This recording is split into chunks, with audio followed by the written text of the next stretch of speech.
Meeting someone like Dmitri Volkov, known as the Spectre, can leave one feeling ensnared in a web of paradoxes.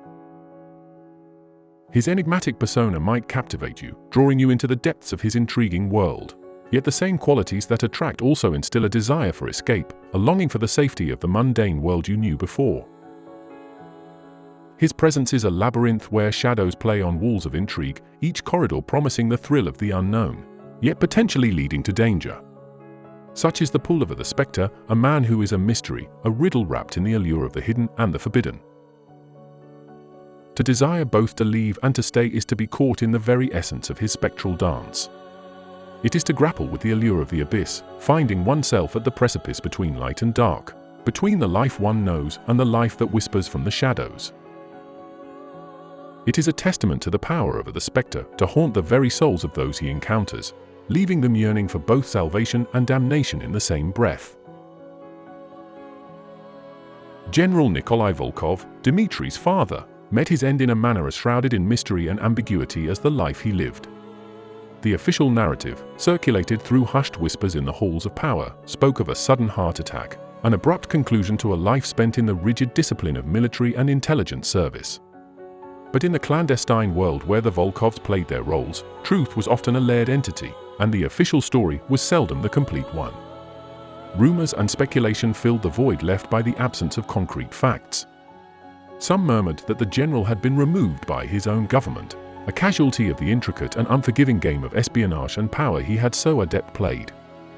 Others whispered of a foreign hand, exacting retribution for a covert operation gone awry. And then there were those who believed that the general, weary of the relentless demands of his duty and the darkness of his world, had orchestrated his own escape, vanishing into the shadows he had so skillfully navigated throughout his career. For Dmitri, his father's death was a turning point, a moment of profound reflection. The man who had cast such a formidable shadow over his life was gone, leaving behind a legacy of questions and a path shrouded in uncertainty. The loss of his father forced Dmitri to confront the life he had been given and the choices he had made within it. It was a catalyst, propelling him into the depths of his own being, into the heart of the Spectre, where he would come to find his own truth amidst the echoes of his father's enigmatic end. My father?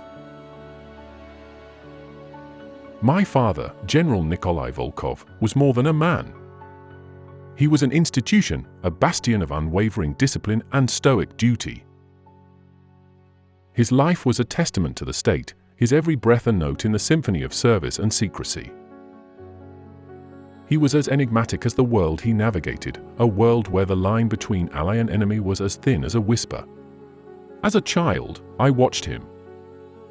A figure both awe-inspiring and distant. His presence was like the chill of winter, demanding respect and obedience, leaving little room for the warmth of paternal affection. He spoke in riddles of strategy and power, his words a complex cipher that I learned to decipher over time. He was a master of the shadows, a conductor of covert operations that shifted the tides of power in ways that were never spoken, but always felt. Yet, in his relentless pursuit of duty, there was a solitude, a silent burden that he bore alone. His world was one of perpetual vigilance, where trust was a luxury seldom afforded. My father's lessons were not taught with words, but with actions. Each move he made was calculated, each decision a move on the grand chessboard of geopolitics. From him, I learned the art of the unseen, the power of the unsaid.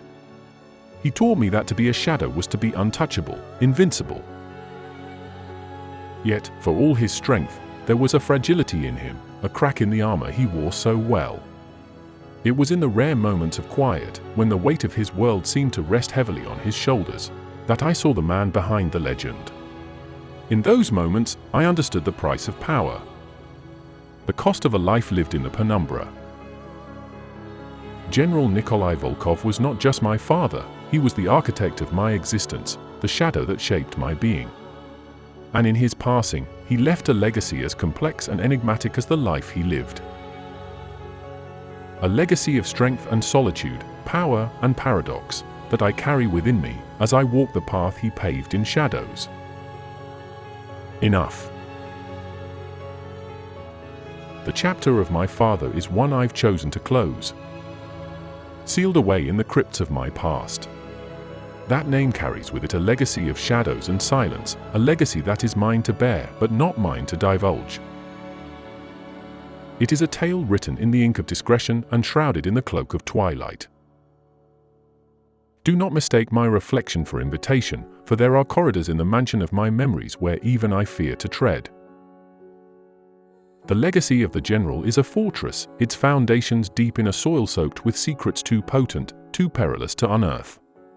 My existence, woven in the loom of intrigue and survival, is a tapestry of my own design.